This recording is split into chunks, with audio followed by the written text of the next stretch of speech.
In this video, I'm going to be going over the pros and cons of the new Google Pixel 8 Pro. Stay tuned.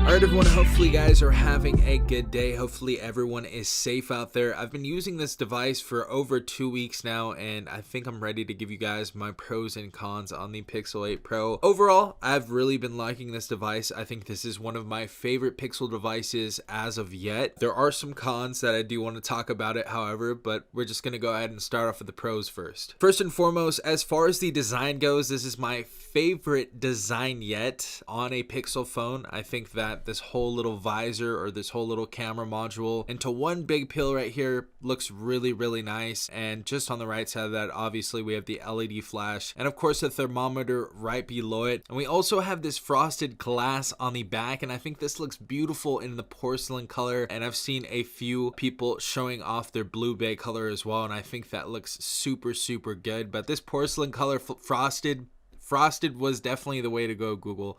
If you guys can keep bringing this, keep bringing it. Again, love the design of the camera module. Definitely was the next step to bring this whole thing together. But also the frosted glass back with minimal fingerprints and everything.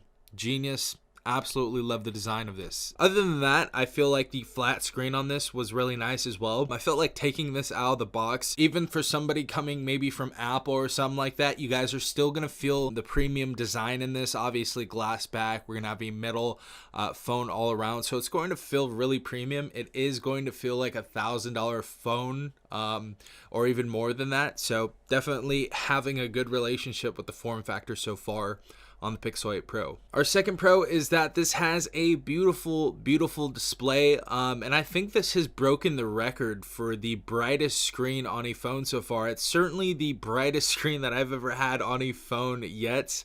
The 8 or 9 years I've been reviewing phones, this is the brightest display I've ever had. So if you guys need a phone that is going to be great in direct sunlight, you guys may be outside all day, work outside and stuff, this is going to be a great phone for you. Absolutely perfect display in direct sunlight. Very bright, extremely bright. Other than that, we have a 2992 by 1344 OLED display. We finally have 120 Hertz on this display as well. And as far as the display colors and vibrance and all that stuff goes, this is absolutely going to keep up with Samsung. This is a beautiful display. I don't see Samsung even being better than this type of display anymore. I feel like Google definitely catched up with this one, so you guys aren't going to be disappointed whatsoever when watching movies, scrolling through social media, and playing video games. Beautiful display and very bright. As far as our camera goes, this is going to be the best point and shoot camera in the game, with great AI features, of course, those new magic editor features, and we have audio eraser on this now, which is awesome to see. I do have a full camera review that I'm going to be showing you on this channel, but here are a few pictures right here. In low light, this did a great job. Of course, the software very much helps out in a lot of the situations that are here. I'm actually going to be doing a low light video that I did take at Not Scary Farm, so I went through mazes, took some videos, took some photos, and that should be up later today, if not tomorrow as well, for you guys on Halloween. I've extremely enjoyed this camera. I think the biggest part of this, or the biggest difference between the Pixel 7 Pro and the Pixel 8 Pro, is that when I'm filming at 4K, this device doesn't heat up anymore. So there's no more heating issues, and I believe that's in part of the Tensor G3 processor going from the Tensor G2. We were having some overheating issues when filming stuff and playing games and stuff like that, but those issues are not there. It seems like the chip is much more optimized for what this device does. Of course, Magic Editor, you're going to be able to change faces on your friends and your family and stuff like that. Obviously, we're going to be able to change the background, and it's going to use the artificial intelligence inside this phone, because this is one of the most based AI phones out there right now. It has a ton of AI features, even for like wallpapers and stuff.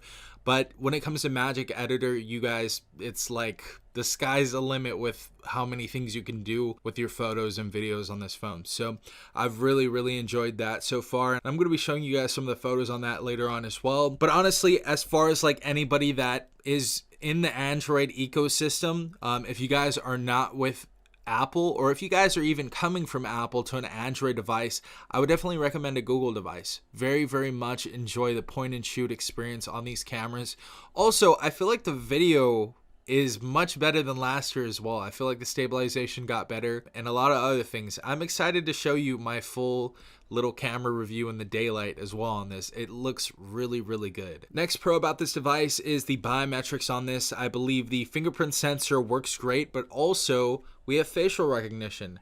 And not just facial recognition to open up your phone, but we can also open up banking apps now and stuff like that. So we can use biometrics for that, just like Apple has on their devices. But I've really enjoyed the accuracy of this facial recognition or the face unlock. Next pro, I think I just bring this up again, but the Tensor G3 is definitely a big improvement for optimization. I feel like this phone runs well. Video games definitely ran better on here. And again, the biggest thing is when I was shooting in 4K 60 frames per second for like 30-40 minutes straight, the device wasn't heating up. So the optimization is there for the Tensor G3. And last but not least, obviously I'm going to have my full review on this, but I feel like the last pro is the biggest thing here. 7 years of software updates. So we are going to have operating system updates all the way up until 2030, which is insane. 2030. That is almost a decade of OS updates. So that's absolutely insane. By then, because we're on Android 13 now, we're going to be all the way up to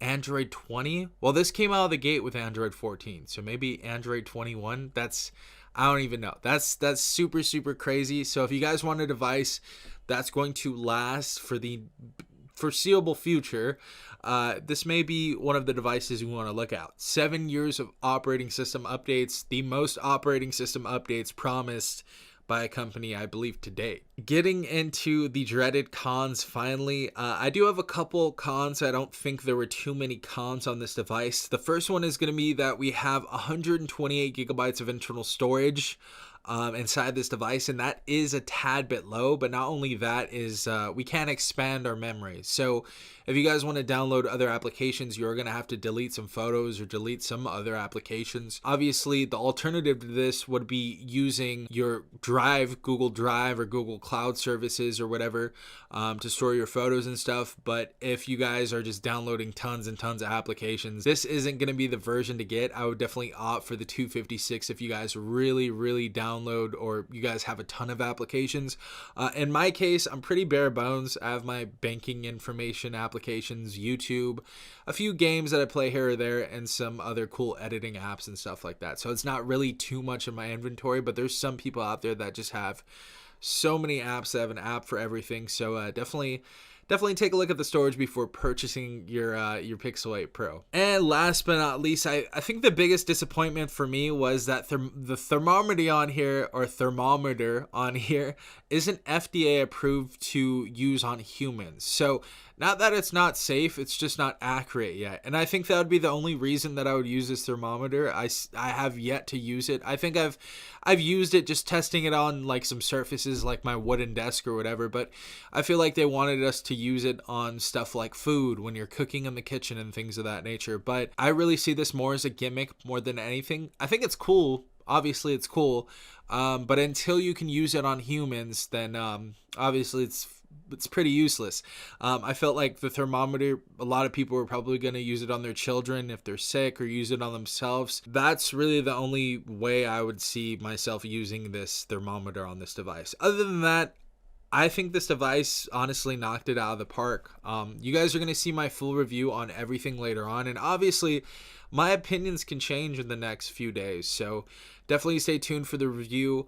If you guys have any questions about this device, feel free to leave them in the comments section down below. I'll try to answer those to the best of my ability, but yeah, hopefully you guys have a beautiful day. This has been Safon from TechRight. Peace out, Tech Gang.